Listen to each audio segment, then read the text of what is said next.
नमस्कार साथियों, मेरा नाम है एसएन भारती और आप देख रहे हैं करंट अफेयर्स का सेगमेंट। और आज तारीख है 23 मार्च 2025। हम लोग 23 मार्च 2025 से जितने भी करंट अफेयर्स के महत्वपूर्ण क्वेश्चन बन सकते हैं उस सभी पर डिस्कस करेंगे।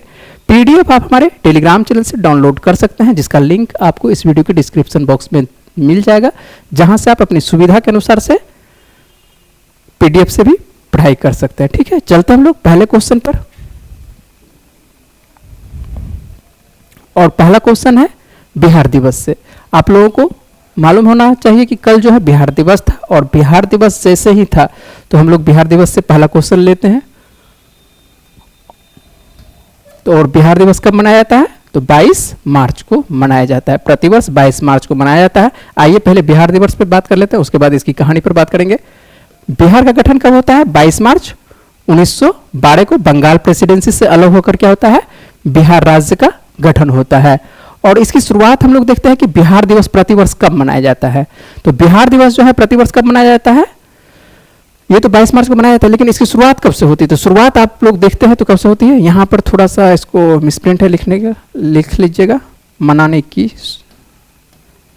बिहार दिवस मनाने की शुरुआत होती है 2010 से। ठीक है, राज्य के मुख्यमंत्री उस वक्त भी नीतीश कुमार रहते हैं, अभी भी नीतीश कुमार ही हैं वर्तमान में। तो नीतीश कुमार के द्वारा ही बिहार दिवस मनाए जाने की शुरुआत किया जाता है। कब से? तो 2010 से। और इस वर्ष का बिहार दिवस का जो थीम है, क्या है बिहार दिवस का थीम? थीम आप लोगों को बार बार बोलते हैं कि थीम आपको याद रखना है। तो 2025 का थीम क्या है? उन्नत बिहार विकसित बिहार। क्या है थीम?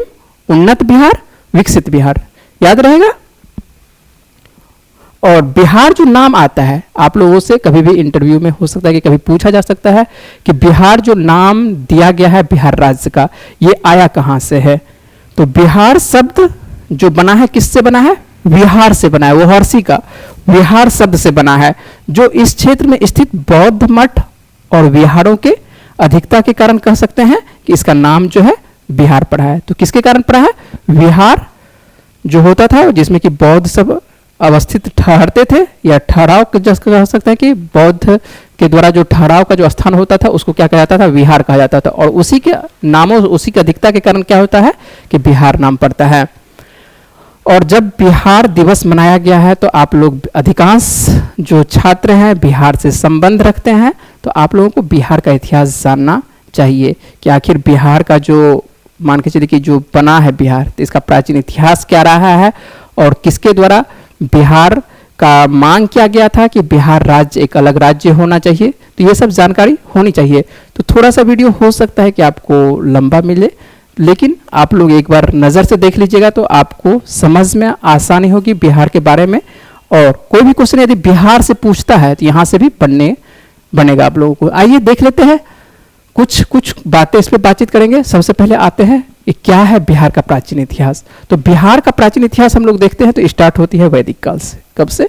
वैदिक काल से हम लोग स्टार्ट करते हैं। कि उससे पहले भी बिहार, ऐसा नहीं है कि इससे पहले बिहार नहीं था, लेकिन वैदिक काल से आते हैं जहां से कि प्राचीन इतिहास से इसका वर्णन स्टार्ट होता है। तो वैदिक काल से शुरुआत होते हैं। और आप लोग वैदिक काल में पढ़े होंगे, महाजनपद के बारे में पढ़े होंगे। महाजनपद, यहाँ पे काल लिख लीजिएगा, महाजनपद काल होगा। ठीक है, महाजनपद काल। और महाजनपदों का उदय होता है यहाँ पर वैदिक काल के बाद। तो आप देखते हैं कि इसकी शुरुआत जो होती है वैदिक काल के बाद से होती है, और महाजनपद का उदय होता है। और महाजनपद में सबसे प्रमुख जो रहते हैं, 16 महाजनपद में सबसे प्रमुख कौन सा है? मगध है।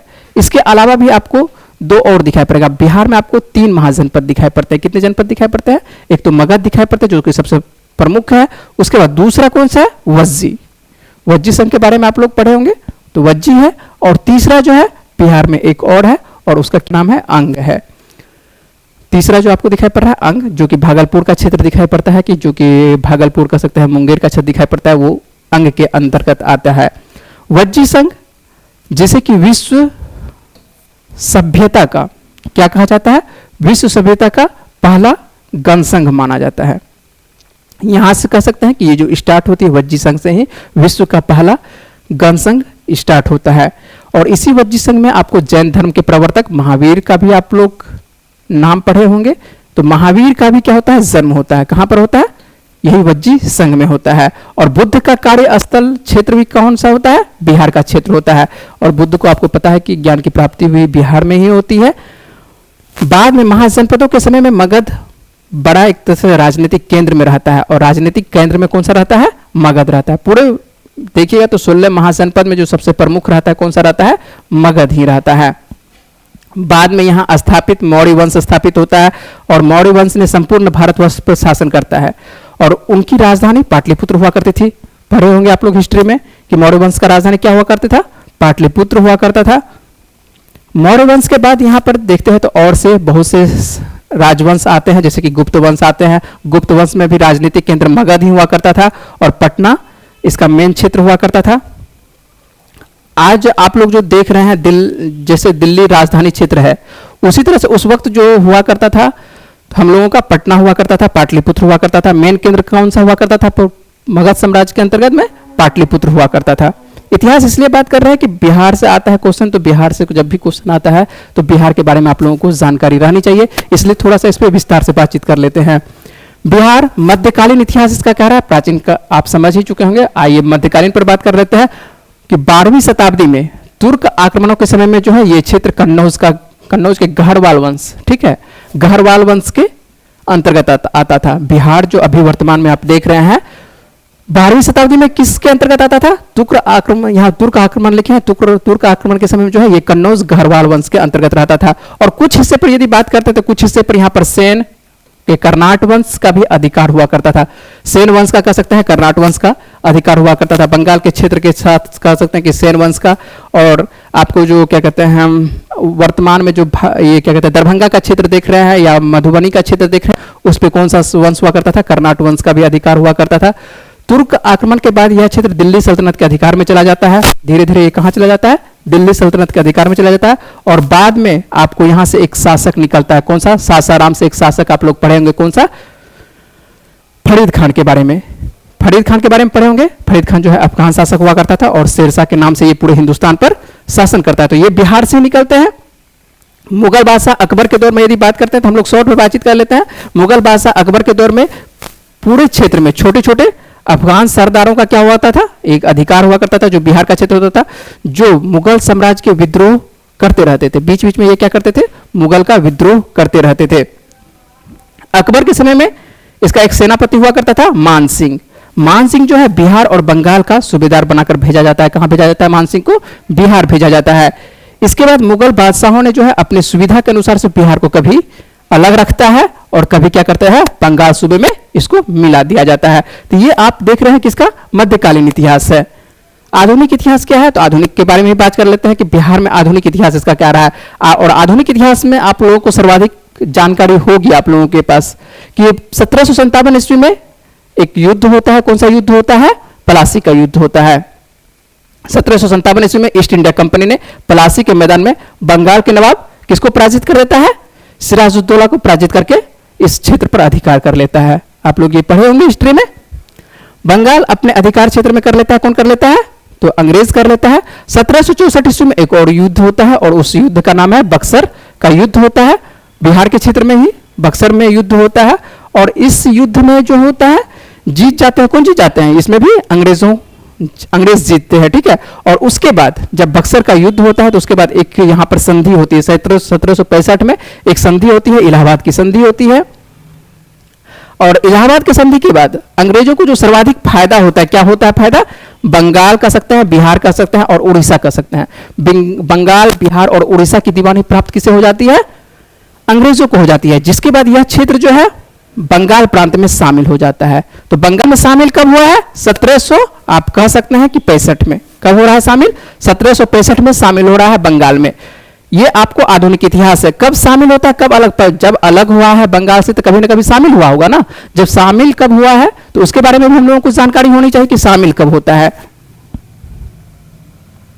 अलग तो सभी कोई, आप जहां पे भी पढ़ते होंगे अलग सभी कोई पढ़ाता है, लेकिन शामिल कब होता है बंगाल में, ये आपको लगभग किसी जगह देखने को नहीं मिलेगा, ठीक है। इतना आप लोगों को कोई टीचर पढ़ाए होंगे तो पढ़ाए होंगे, लेकिन इतना नहीं देखने को मिलता होगा। आइए बातचीत कर लेते हैं जिससे कि आपकी समझ बेहतर होगी। अलग बिहार राज्य की मांग कब होता है, और इसके बारे में भी जानकारी होती है। जब मान के चले कि बंगाल में तो आप पढ़ ही चुके कि 1765 ईस्वी में सम्मिलित हो जाता है। तो मांग कब से होने लगता है कि बिहार एक अलग राज्य होना चाहिए?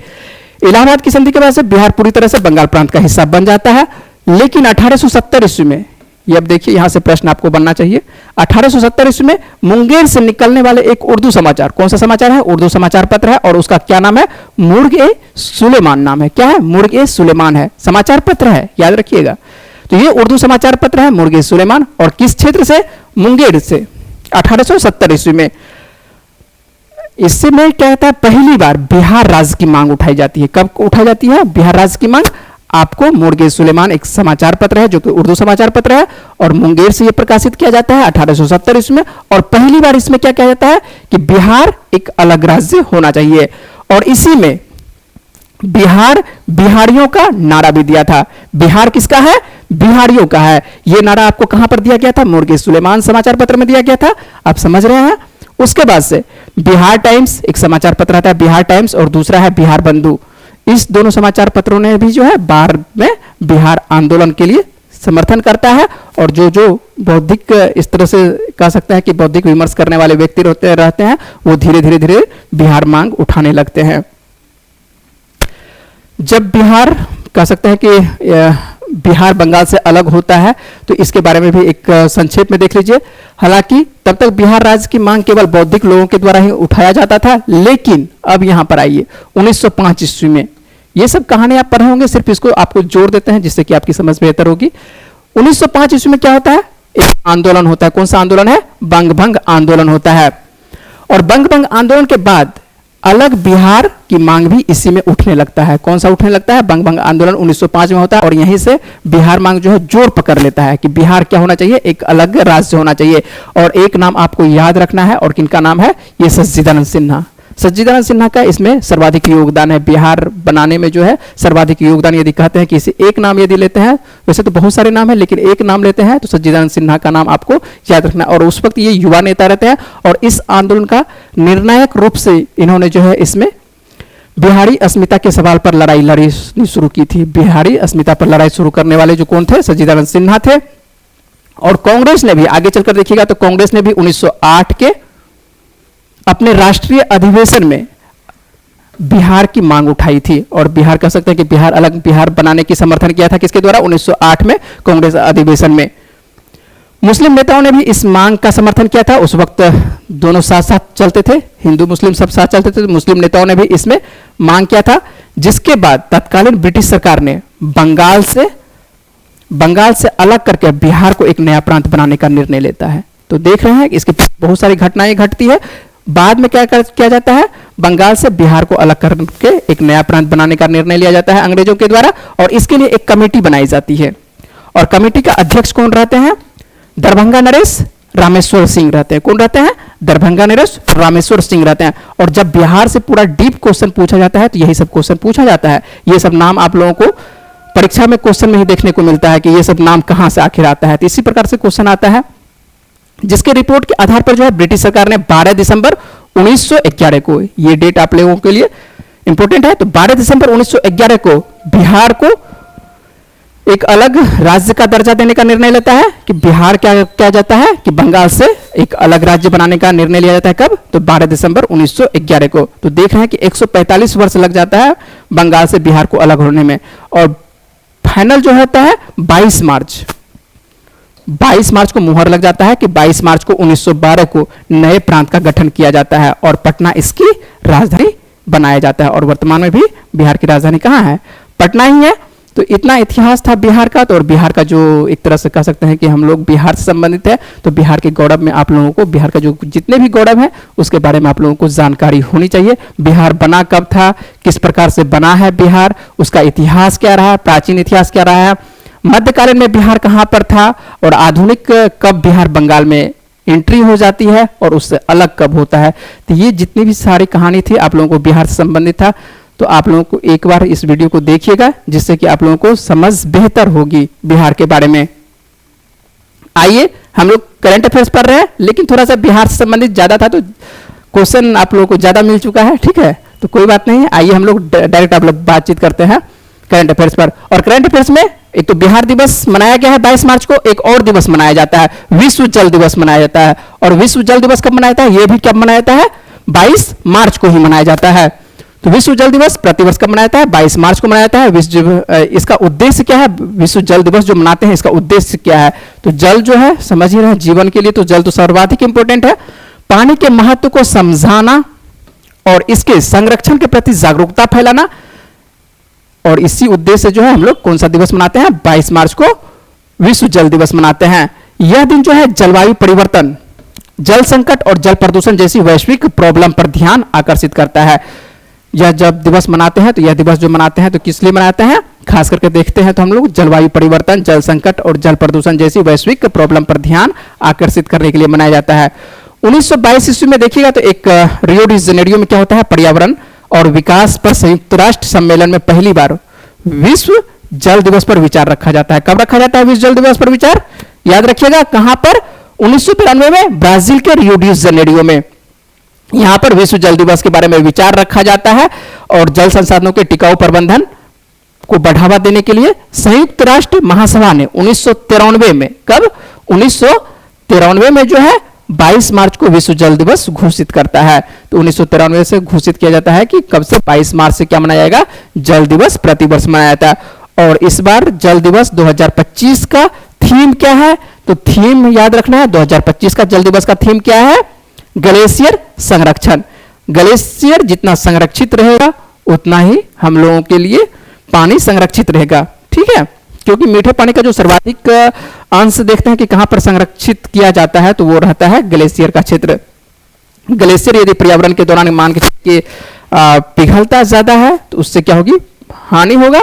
आने वाले दिनों में इसको परेशानी हो सकता है कि जो भी मान के चलिए कि मनुष्य रहेंगे वो परेशानी का सामना करना पड़ेगा। इसलिए ग्लेशियर को बचाना सर्वाधिक इंपॉर्टेंट है। इसलिए इस वर्ष 2025 का थीम रखा गया है ग्लेशियर संरक्षण। तो याद रहेगा आप लोगों को कि जल दिवस कब मनाया जाता है? 22 मार्च को मनाया जाता है। चलिए नेक्स्ट क्वेश्चन हम लोग चलते हैं। 6 मोबाइल डेंटल क्लिनिकों का कहां से रवाना किया गया है? डेंटल क्लिनिक है, ठीक है, और यह जो है मोबाइल डेंटल क्लिनिक है। मोबाइल डेंटल क्लिनिक कहा जा सकता है कि मोबाइल जैसे ही लगा हुआ है। मोबाइल मतलब होता है कि चालित, मतलब कि स्वचालित, जिसको कि आज यहां पर लगाया गया है, हो सकता है कि कल दूसरी जगह लगाया जाएगा। उठा बैठक करके इधर से उधर उसको परिवर्तन, स्थान परिवर्तन कर सकते हैं। तो दिल्ली के स्वास्थ्य मंत्री वर्तमान में कौन है? पंकज कुमार सिंह है। और पंकज कुमार सिंह ने जो है वहां के निवासियों को मुफ्त मौखिक स्वास्थ्य सेवाएं प्रदान करने के लिए 6 मोबाइल डेंटल, ठीक है, 6 मोबाइल डेंटल क्लिनिक की शुरुआत की है। और इन क्लिनिकों के लिए नई दिल्ली के Maulana Azad institute of dental science में हरी झंडी दिखाकर इसको रवाना किया गया है। कहां से दिखाया गया है? ये आपको दिल्ली में ही है, Maulana Azad institute of dental sciences में हरी झंडी दिखाकर रवाना किया गया। किनके द्वारा? तो पंकज कुमार सिंह। और पंकज कुमार सिंह कौन है? दिल्ली के वर्तमान में स्वास्थ्य मंत्री हैं। जिसका उद्देश्य क्या है? तो उद्देश्य क्यों ये बनाया गया है डेंटल क्लिनिक, जो मोबाइल डेंटल क्लिनिक है, क्यों बनाया गया? तो उद्देश्य याद रखिएगा, विशेष रूप से जो है झुग्गी झोपड़ी, किनके लिए? जो झुग्गी झोपड़ी में रहते हैं और जो कह सकते हैं कि प्राथमिक उपचार कराने के लिए हॉस्पिटल नहीं पहुंच पा रहे हैं, उनके लिए ये विशेष सुविधा लाया गया है। झुग्गी झोपड़ियों जैसे वंचित क्षेत्रों में दंत चिकित्सा सेवा पहुंचाना है, ठीक है, जो नीचे स्तर पर है व्यक्ति और क्या कहते हैं दांतों की ध्यान नहीं रख पाते हैं, उसके लिए यह सेवा लाया गया है मोबाइल डेंटल क्लिनिक। तो ये किसके द्वारा? तो दिल्ली सरकार के द्वारा। और दिल्ली सरकार में स्वास्थ्य मंत्री वर्तमान में कौन है? पंकज कुमार सिंह है। और नई दिल्ली की मुख्यमंत्री वर्तमान में कौन है? बीजेपी की रेखा गुप्ता है। उपराज्यपाल कौन है? विनय कुमार सक्सेना है। और लोकसभा की कितनी सीटें दिल्ली में है? 7 सीटें हैं। राज्यसभा की 3 सीटें हैं। और विधानसभा में कितनी सीटें हैं दिल्ली में? तो 70 सीटें विधानसभा की हैं। तो जब भी बात करते हैं, जब भी राज्य आता है, तो आपको बताते चले हैं कि बार बार बातचीत करेंगे, इतनी बार बात करेंगे कि आप लोगों को याद तो हो ही जाएगा। चलते हैं नेक्स्ट क्वेश्चन पर। और नेक्स्ट क्वेश्चन हम लोगों के सामने में है 18 मार्च 2025 को जारी पुस्तक, एक पुस्तक जारी किया गया। और पुस्तक आप लोगों को बहुत बार पूछा जाता है, खास करके जो बिहार दरोगा की यदि आप तैयारी कर रहे हैं तो आप देखिएगा कि हर एक सेट में आपको मिल जाएगा पुस्तक से संबंधित क्वेश्चन। और पुस्तक से संबंधित क्वेश्चन है तो पुस्तक से संबंधित क्वेश्चन आप लोगों के लिए इंपॉर्टेंट है, खास करके जो बिहार दरोगा की तैयारी करते होंगे। मार्च ऑफ ग्लोरी, ठीक है, कौन सा पुस्तक है? मार्च ऑफ ग्लोरी। किस घटना का उल्लेख है? इस पुस्तक में पूछा जा रहा है कि किस घटना का उल्लेख है। तो 1975 में हॉकी विश्व कप जीता जाता है भारत के द्वारा। तो 1975 में जो हॉकी विश्व कप जीतता है भारत, उसी का इसमें उल्लेख किया गया है। और किताब का क्या नाम है? मार्च ऑफ क्या नाम है? ग्लोरी नाम है। 1975 के विश्व कप में भारत की ऐतिहासिक जीत की 50वीं वर्षगांठ मनाने के लिए मार्च ऑफ ग्लोरी पुस्तक का विमोचन किया गया है। इसमें जो भारतीय हॉकी टीम के सफर का विवरण है, जिसमें प्रमुख जो है मैच है, खिलाड़ियों का कथन है, जो खिलाड़ी मान के चलिए कुछ कुछ प्रमुख बातें कहे थे उसके बारे में है, और 250 से अधिक दुर्लभ तस्वीरें इस पुस्तक में शामिल है। और 1975 में जो है हॉकी विश्व कप का आयोजन कहाँ किया था, तो कुआलालंपुर में किया गया था। और कुआलालंपुर में जो उनके गौरव की एक ऐतिहासिक यात्रा के बारे में इस किताब में वर्णित है, तो आप लोगों को इस किताब के बारे में भी जानकारी रखना चाहिए। ठीक है, ये जो आप देख रहे हैं इसी का विमोचन किया गया है मार्च ऑफ ग्लोरी पुस्तक का। और इसमें किसका वर्णन किया गया है, जो 1975 ईस्वी में हॉकी वर्ल्ड कप जीता जाता है भारत के द्वारा, इस पुस्तक में उसी का वर्णन किया गया है। चलते हैं नेक्स्ट क्वेश्चन पर, और नेक्स्ट क्वेश्चन हम लोग देख लेते हैं कि कौन सा नेक्स्ट क्वेश्चन है। डेनमार्क के राजा के द्वारा Knight Cross of the Order of Dannebrog से किसे सम्मानित किया गया है, तो विजय शंकर को सम्मानित किया गया है। विजय शंकर कौन है, आइए इस पे बातचीत कर लेते हैं। तो दक्षिणी भारत के लिए डेनमार्क के महावाणिज्य दूत और सन्मार समूह के महावाणिज्य दूत और सन्मार समूह के जो अध्यक्ष है वर्तमान में कौन है, विजय शंकर है। और इन्हीं को जो है डेनमार्क के राजा के द्वारा Knight Cross of the Order of Dannebrog से सम्मानित किया गया है। तो डेनब्रॉग से सम्मानित किसे किया है, विजय शंकर को सम्मानित किया गया। और यह पुरस्कार जो है 18 मार्च 2025 को चेन्नई में आयोजित एक समारोह में प्रदान किया गया है। और जैसे ही नाम आता है डेनमार्क का और डेनमार्क के द्वारा प्रदान किया गया है, पुरस्कार प्रदान किया गया है विजय शंकर को, तो डेनमार्क के बारे में जान लेते हैं। तो डेनमार्क की राजधानी क्या है, कोपेनहेगन है। और यहां पर जो मुद्रा चलती है, कौन सी मुद्रा चलती है, डेनिश क्रोन मुद्रा चलती है। और राजा वर्तमान में यहां पर राजा होते हैं, तो राजा कौन है डेनमार्क में, फ्रेडरिक एक्स हैं। और प्रधानमंत्री भी होते हैं, और प्रधानमंत्री यहां पर कौन है, तो यहां पर महिला प्रधानमंत्री है, मेटे फ्रेडरिक्सन है। मेटे फ्रेडरिक्सन कहां की प्रधानमंत्री हैं, तो ये आपको डेनमार्क की प्रधानमंत्री हैं। आइए मैप पर भी हम लोग देख लेते हैं कि वर्तमान में डेनमार्क अवस्थित कहां पर है। मैप में भी आपको जानकारी होनी चाहिए कि मैप में डेनमार्क अवस्थित है कहां पर। जब भी आप एटलस पर है तो आपको समझ में आ जाना चाहिए। ये आप यूरोप का भाग देख रहे हैं, यूरोप का जो उत्तरी भाग आपको दिखाई पड़ रहा है। तो सबसे पहले तो उत्तर में तो आपको दिखाई पड़ रहा होगा कि नॉर्डिक देशों में दिखाई पड़ रहा होगा, कि नॉर्वे दिखाई पड़ रहा है, स्वीडन दिखाई पड़ रहा होगा। यहीं पर जो आपको दिखाई पड़ रहा है, आपको ग्रीन कलर में दिखाई पड़ रहा है, ये जो ध्यान से देखिएगा, तो यही है क्या है, डेनमार्क है। तो डेनमार्क आपको उत्तरी सागर कह सकते हैं कि उत्तरी सागर और बाल्टिक सागर के आसपास दिखाई पड़ रहा है, दोनों के बीच में क्षेत्र में दिखाई पड़ता है, आपको डेनमार्क दिखाई पड़ता है। तो ये यूरोप महाद्वीप के अंतर्गत में है। ये जो आप तस्वीर देख रहे हैं यही है विजय शंकर। ये जो आप तस्वीर देख रहे हैं ये विजय शंकर है, और ये डेनमार्क के राजदूत हैं। और डेनमार्क के राजदूत के द्वारा जो है विजय शंकर को पुरस्कार प्रदान किया गया है। कहां पर, तो चेन्नई में ये प्रदान किया गया है। नेक्स्ट क्वेश्चन पर चलते हैं हम लोग। कौन सा देश मेजबान देशों के बाद 2026 फीफा विश्व कप के लिए अर्हता प्राप्त करने वाली पहली टीम बन गई है, तो पहली टीम बन गई है कौन सा, जापान बना है। तो जापान जो है 2026 फीफा विश्व कप के लिए जो है अर्हता प्राप्त करने वाली पहली टीम बन गई है। जापान मेजबान देशों जैसे संयुक्त राज्य अमेरिका, कनाडा, मेक्सिको के बाद जो है 2026 फीफा विश्व कप के लिए अर्हता प्राप्त करने वाली पहली टीम बन गई है। जो देश मेजबान होते हैं तो वो जो है खुद ब खुद एक तरह से उनको जो है कंपटीशन के अर्हता प्राप्त नहीं करना पड़ता है, वो खुद पास हो जाते हैं। तो संयुक्त राज्य अमेरिका और कनाडा और मेक्सिको में क्या होने वाला है, फीफा विश्व कप होने वाला है। तो आपको ये याद रखना है। और अर्हता प्राप्त करने वाली पहली टीम कौन सी बनी है, तो जापान बनी है। यह उपलब्धि 20 मार्च 2025 को साई माता स्टेडियम में बहरीन पर जो है 2-0 से जीत के बाद यह हासिल करता है। कौन करता है, ये जापान हासिल करता है। और जापान का नाम आता है तो जापान की राजधानी याद रखना है। तो जापान की राजधानी क्या है, टोक्यो है। उम्मीद है कि सभी को मालूम होगा कि जापान की राजधानी टोक्यो है। और मुद्रा कौन सी चलती है, जापानी येन चलती है। और प्रधानमंत्री कौन है, शिगेरू इशिबा है प्रधानमंत्री। यहां पर याद रखना है आपको। सम्राट वहां इतना इंपॉर्टेंट नहीं है, सम्राट पूछता भी नहीं है। वैसे सम्राट जान लीजिए, नारुहितो है यहाँ पे सम्राट, लेकिन आपको प्रधानमंत्री पूछा जाता है। कभी कभी परीक्षा में प्रधानमंत्री आपको पूछ दिया जाता है कि जापान के प्रधानमंत्री कौन है। ठीक है, चलिए अगले प्रश्न पर चलते हैं। और अगला प्रश्न हम लोगों के सामने में है, चौथा भारत यूरोपीय संघ समुद्री सुरक्षा वार्ता कहां पर संपन्न हुई है। तो ये कहां पर संपन्न हुआ है, नई दिल्ली में संपन्न हुआ है। भारत और यूरोपीय संघ ने 21 मार्च को दिल्ली में जो है चौथा भारत यूरोपीय समुद्री सुरक्षा वार्ता आयोजित किया है। और इसमें जो दोनों पक्षों ने जो है समुद्री क्षेत्र में सुरक्षा मजबूत करने के लिए, वैश्विक कल्याण के लिए जो है सहयोग बढ़ाने के लिए इसमें बातचीत किया गया है। तो आप लोगों को ध्यान रखना है, क्या ध्यान रखना है कि चौथा भारत यूरोपीय संघ समुद्री सुरक्षा वार्ता कहां पर हुआ है, तो यह हुआ है नई दिल्ली में हुआ है। चलिए अगला प्रश्न है, नई दिल्ली से ही संबंधित एक प्रश्न और है। नई दिल्ली स्थित भारत मंडप में आयोजित 7वें द हार्ट लिख सकते हैं, चलो हार्ट नहीं होगा, हार्ट ही होगा, ठीक है। द हार्ट ऑफ आर्ट कला प्रदर्शनी का अवलोकन किसने किया है, तो ये सावित्री ठाकुर के द्वारा। सावित्री ठाकुर जो है ये कौन है वर्तमान में, तो महिला एवं बाल विकास राज्य मंत्री हैं सावित्री ठाकुर, और इन्होंने ही 7वें हार्ट ऑफ द आर्ट कला प्रदर्शन का अवलोकन किया है। ठीक है, ये जो आप तेज तस्वीर देख रहे हैं यही है सावित्री ठाकुर, और इन्हीं के द्वारा जो है द हार्ट ऑफ आर्ट कला का प्रदर्शन अवलोकन किया गया है। ये कहां पर किया गया है, तो ये भी जो है नई दिल्ली में ही किया गया है। चलते हैं अगले प्रश्न पे, उम्मीद है कि आप लोगों को समझ में आ रहा होगा। केंद्र सरकार ने गुणवत्ता के आधार पर स्टील के आयात पर रोक लगाने के लिए कितने प्रतिशत टैरिफ का प्रस्ताव रखा है, तो टैरिफ लगाया गया, कितना प्रतिशत लगाया गया है, 12% लगा दिया गया है। किस चीज पे, तो स्टील अथॉरिटी पर।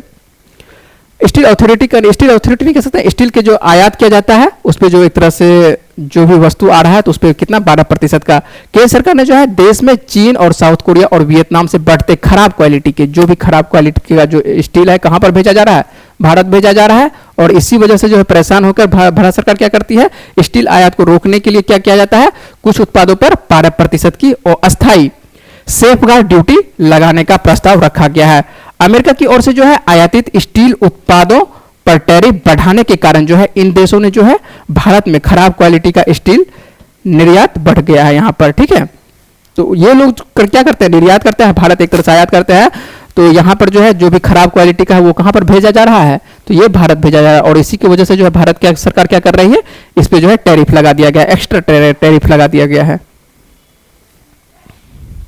नेक्स्ट क्वेश्चन चलते हैं, और नेक्स्ट क्वेश्चन देखिए, S&P ग्लोबल रेटिंग्स ने वित्त वर्ष 2025 में भारत की रेटिंग्स कितनी प्रतिशत वृद्धि का अनुमान लगाया है, तो 6.7%। ये क्वेश्चन आप लोगों को पूछा जाता है। ठीक है, तो आप लोग समझ रहे हैं, तो ये आपको किसके द्वारा है, S&P ग्लोबल रेटिंग्स ने जो है वित्त वर्ष 2025 में भारत की रेटिंग्स कितने प्रतिशत वृद्धि का अनुमान लगाया है, तो कितने प्रतिशत, 6.7% रहने का अनुमान लगाया गया है। किसके द्वारा, तो S&P के द्वारा। याद रहेगा आप लोगों को। तो उम्मीद है कि आज का जितना भी सेगमेंट का क्वेश्चन था तो वो करंट अफेयर से आप लोगों को बना होगा। मैंने कल आप लोगों को एक प्रश्न पूछा था जिसका सही जवाब क्या है, देख लेते हैं कि एक सिंह वाले गेंडों की संख्या किस राज्य में 229 से बढ़कर 392 हो गई है। ये प्रश्न मैंने कल के वीडियो में आप लोगों को पूछा था, और अधिकांश छात्रों ने इस प्रश्न का जवाब जो है कमेंट बॉक्स में सही दिए हैं, और इसका सही आंसर क्या हो जाएगा, पश्चिम बंगाल हो जाएगा। चलते हैं हम लोग आज का प्रश्न देख लेते हैं, और आज का प्रश्न क्या है देख लेते हैं। आगामी क्या है, आगामी 57वीं senior national kho kho championship 2025 किसके बारे में बातचीत किया जा रहा है, खो खो चैंपियनशिप 2025 का आयोजन कहां किया जाएगा। और इस प्रश्न को मैंने कल पूरे विस्तार से बताया था, तो इसका सही जवाब क्या है वो आपको जवाब देना है। क्या चीज में जवाब देना है, कमेंट बॉक्स में जवाब देना है। मुझे उम्मीद है कि इस वीडियो में मैंने जितने भी इंपॉर्टेंट क्वेश्चन पर बात की है वो पॉइंट्स आपको समझ में आए होंगे। अगर आपको वीडियो अच्छी लगी तो वीडियो को लाइक करिएगा, शेयर करिएगा, और अपने दोस्तों को वीडियो के बारे में बताइएगा, और चैनल को सब्सक्राइब अवश्य कर लीजिएगा, जिससे कि आपके पास प्रत्येक दिन करंट अफेयर्स मिलता रहे। चलिए मिलते हैं आप लोगों से अगले वीडियो में, तब तक के लिए अपना ख्याल रखिएगा, पढ़ते रहिए, वीडियो में बने रहने के लिए बहुत बहुत शुक्रिया, धन्यवाद, नमस्कार।